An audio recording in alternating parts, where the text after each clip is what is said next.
Ndagusuhuje mukunzi wacu ari nako nanaguha ikaze. Iyi ni KN Radio ishakira urukumbi ry'amakuru yizewe mu Rwanda ndetse no hanze yarwo. Ni mu karere ka Kirehe ho hagaragaye inkuru ibabaje, inkuru y'incamugongo, aho hagaragaye ubugizi bwa nabi cyangwa hongeye kugaragara umugabo w'umugome, aho abaturage bavuze ko muri iki gihe ubugome abantu butazabashyiramo.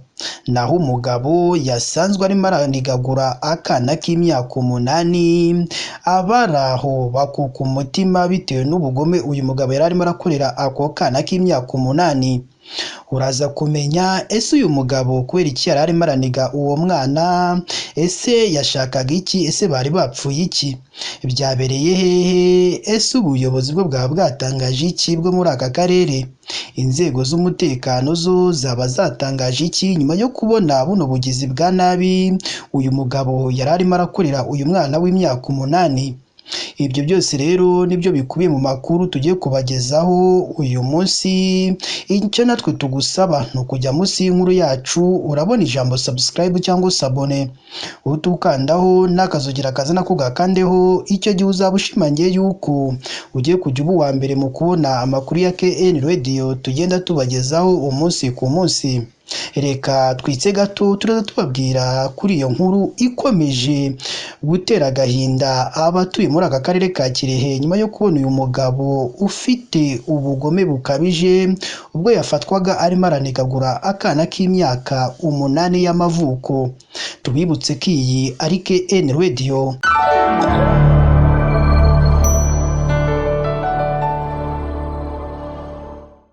Reka nongere mbaye ikaze rero bakunzi ba KN Radio ishakira urukumbi ry'amakuru agezweho mu Rwanda ndetse no hanze yarwo. Murabizi ko iyo ngiye kubagezaho amakuru yacu mbanza kubabwira ko muba mugomba kujya munsi y'amakuru tugenda tubagezaho umunsi ku munsi. Murabona ijambo subscribe cyangwa sabone, muhite mukandaho n'akazugira kaza nako mugakandeho. Icyo gihe muzamushimangiye yuko mugiye kujya muba ba mbere mu kubona amakuru ya KN Radio tugenda tubagezaho umunsi ku wundi. Ni inkuru ibabaje, ni inkuru iteye agahinda, aho abaturage bavuze ko ubugome bukiriho mu bantu. Naho mu karere ka Kirehe umugabo yaguye gitumo ari kuniga umwana we w'imyaka 8 ashaka kumwica urupfu rubi cyane. Ibi kandi byabereye mu murenge wa Gahara, akagari ka Muhamba, mu mudugudu wa Kabeza muri aka karere ka Kirehe, aho bivugwa ko umugabo w'imyaka 40 yafashwe ari kugerageza kwica umwana w'umuhungu w'imyaka 8 ariko umugambi we ukaburizwamo atarawunoza. Ku munsi w'ejo tariki ya 12 Kanama 2024 mu masaha y'umugoroba nibwo uyu mugabo witwa Dushimimana Theogene yahamagaye umwana w'imyaka 8 witwa Nihemuka Enoke, amujyana inyuma y'amazu nko muri metero 40 uvuye ku mazu, atangira kumunigagura mu gashyamba ariko umwana agomeza gutaka aboroga.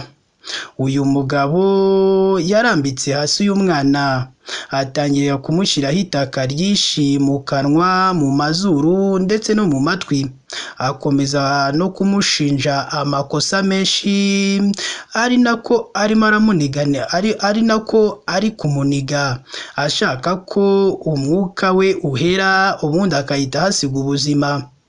Gusa umugambi we ntiwamuhiriye kuko abaturage bamukubise ijisho kare, bihutira kujya gutabara. Batabaye uyu mwana bamukuraho itaka mu kanwa no mu matwi yari yamushizemo agira ngo amuheze umwuka.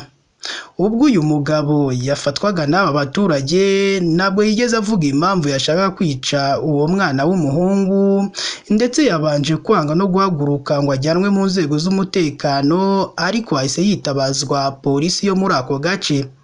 Uyu mwana witwa Enoke, uyu mugabo yari agiye kugirira nabi cyangwa yari agiye gutwara ubuzima. Ni mwene Ngendahimana Pierre na Mukasine Claudine.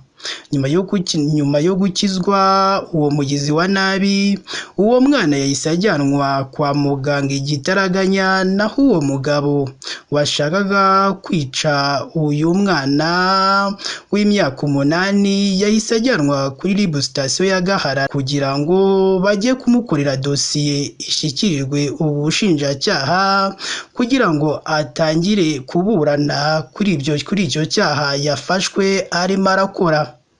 Ababonye ibyo uyu mugabo yakoreye uwo mwana bavuze ko abantu bagifite umutima mubi bakiriho, ngo kuko kubona umuntu w'umugabo aniga umwana w'imyaka 8 ngo ni ibintu bibabaje cyane. Abaturage barasaba ubuyobozi ko uyu mugabo agomba gukatirwa urumukwiye igihe azaba yahanwe n'amategeko y'u Rwanda, ngo kandi agahanwa nk'umuntu wishe umuntu, ngo kuko n'ubundi ni nkaho yashakaga kwica uwo mwana w'imyaka 8 y'amavuko.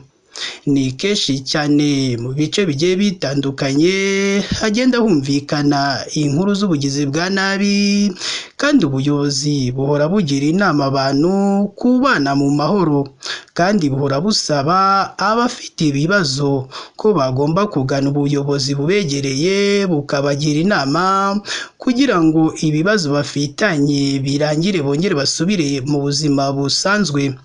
Ni naha natwe dusohereje amakuru yacu, tugushimira wowe wakoze subscribe cyangwa se abone. Niba nawe utarayikora jya munsi y'iyi nkuru urabona ijambo subscribe cyangwa se abone, utukandaho n'akazugira kaza nako ugakandeho. Icyo gihe uzaba ushimangiye yuko ugiye kujya uba uwa mbere mu kubona amakuru ya KN Radio tugenda tubagezaho umunsi ku wundi. Si ibyo gusa kandi ugomba no kujya ahandikirwa igitekerezo ukaduha igitekerezo cyubaka cyangwa n'ikitugira inama ibyo tugomba gukosora mu makuru tugenda tubaha umunsi ku munsi, n'ibyo tugomba kongeramo mu makuru tugenda tubaha.